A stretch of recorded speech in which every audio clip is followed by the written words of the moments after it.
Hello everyone, DCB here, and welcome to another video.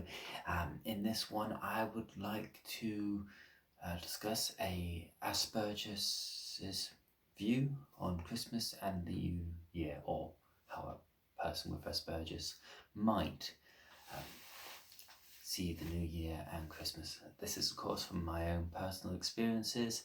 Has nothing to do with the seasons themselves or to the enjoyment of others or those who wish to celebrate it in the ways that they do. Okay? So, Christmas and New Year, these the time of year where we look to celebrate, coming together as a family, having a big massive meal, handing out presents, and of course the New Year where we say goodbye to an old year and hello to a new year. This time of year can be really stressful for anyone, as we know from our own experiences.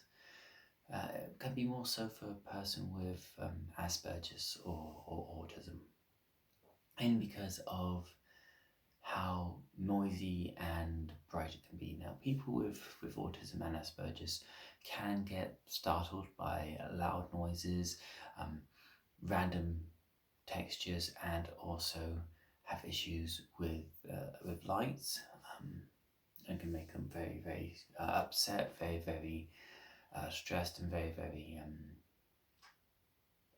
confused about what's going on. They can also get overly excited because such a big deal is put on these events, especially when they're younger. You know, you're big. You get it bigged up to you that this is a special time of year. And you don't know how to cope with it, so therefore you may act out a bit more. You may be a bit more, may misbehave a bit more, or you may be a bit more grumpy or a bit more angry, and just a very confused state. That with the random nature of the holiday season, where you would see members of the family that you would not normally have seen for like a year. You don't really know who they are, what relation they are to you, how to react, how to act around them. Very, very confusing. You know, these strange people that you don't really know come up and say hello to you, and you're like, I don't know who you are. I don't know how to react to you. I don't understand why you're here. And you get confused, you get frightened, you get scared, and that may come out as you acting up, as I said earlier, as well as having just general uncertainty and happiness about the whole situation. You've got the texture of the tinsel, which is it's not a nice texture. I don't like, I still to this day don't really like the feel of tinsel, proper tinsel. It's something I can't really get over the feel of. The Christmas songs on repeat. Oh, the Christmas songs on repeat. Oh, and it's the same ones over and over again, and they're so loud and noisy. It's just, it gives me extra things that I don't really need.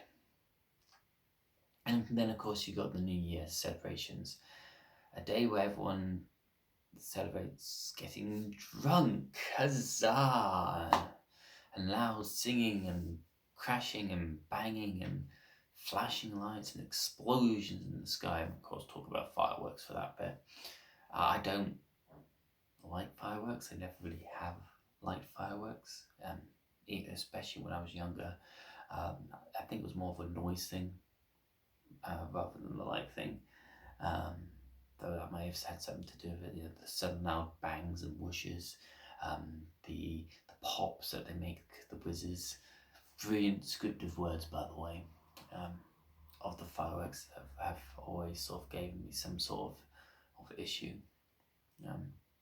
Whether that be fear, whether that be apprehension, whether that be just not liking it because of the unpredictability and the unpredictable nature of a firework. You never quite know when it's going to go off. That's something that will upset somebody with Asperger's, somebody with autism. Now, I I don't drink at all, actually. I've never liked the smell of alcohol. I've never really wanted to try it. I had a few sips of it when I was 18, and it's not for me. Yes, I didn't actually drink until I was 18. I know, scary. Am I a real person? But it's not really been to me. I've never seen the point of it, I suppose. I've never really seen the point of alcohol, you know. I have seen what it does to people. I'm like, why would I want to put that in my body if it makes you do that? If it makes you loud and violent and uncontrollable, and you can't walk home properly, or you throw up, or you can't speak properly, or you barely understand what's going on. Why would I want to do that to myself? Why would I want to lose what little control I have on myself as it is? And when I did finally taste alcohol, I didn't like the taste of it. The texture, it felt disgusting. Didn't like the feel of it. I don't really drink carbonated drinks as it is. I drink tea and water. That's what I drink, tea, water, squash occasionally. That's the extent of my drinking habits. I don't like the feel of bubbles in my mouth.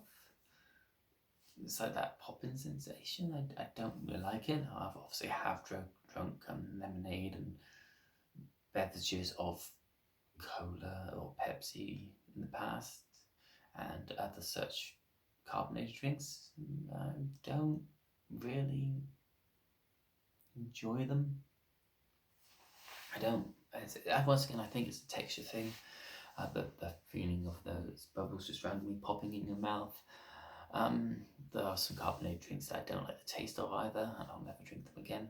I've never really had any of the monster drinks, any of the relentless drinks. I have had Lucozade a few times, but I wouldn't say it's nice. I don't particularly like it. Once again, that goes to the texture thing of the autism or the aspergers, depending on where you are on the spectrum. You don't like those particular textures. Now, some people with autism and aspergers might love carbonated drinks. It's just not for me. Where was I going with this? Oh yeah, the alcohol on New Year's Eve. I've never really seen the point of it as well. It's also like it's just another day, really. Just another day which I normally would have to work being in retail. So it's like just a day. Normally a quiet day, New Year's Day, because people are recovering from celebrating, or they're working themselves and recovering at work from celebrating.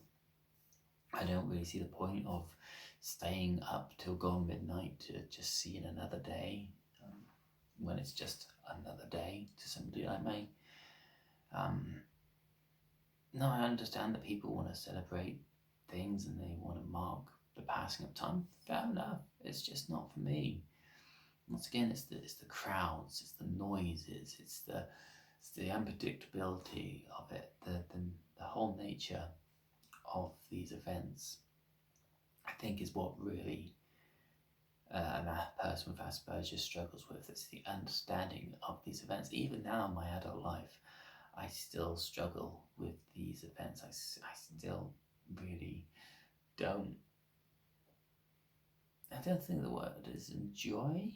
I suppose I can have some enjoyment out of it, but I still have issues coping with Christmas, with the New Year. I struggle with the family get-togethers. I struggle with the decorations. I struggle with the songs which are constantly on repeat. I know that's weird for somebody with Asperger's to say they don't like something being repetitive. But if it's something you don't enjoy because the sound that it is tinny, is squealy, is something you don't like, then it will obviously annoy you and give you issues. It gives you... I can't really explain it very well. Without... It's hard to articulate the feelings. You probably see it if you know somebody with Asperger's. struggle with this time of year, even if they have control. Well, control. A deeper level of understanding of it, let's put it that way. And therefore, through that deeper level of understanding, know how it affects them, and therefore how to not let it affect them as much. So therefore, I suppose the word control can be used in that context. But yeah, there we are. That is my brief overview of what it's like for me, a person with Asperger's, to view the Christmas and New Year period. If you do suffer with Asperger's and autism, please let me know how it is for you guys, if it affects you any sort of differently, if you can perhaps articulate a bit better how it affects us as well. That'd be great for not only my benefit for when I try to explain things in the future, but for other people who watch these videos. If you enjoy the content, please do leave a like and subscribe to the channel if you haven't already. Until next one, this is DCB. Knowledge is power if we use it wisely.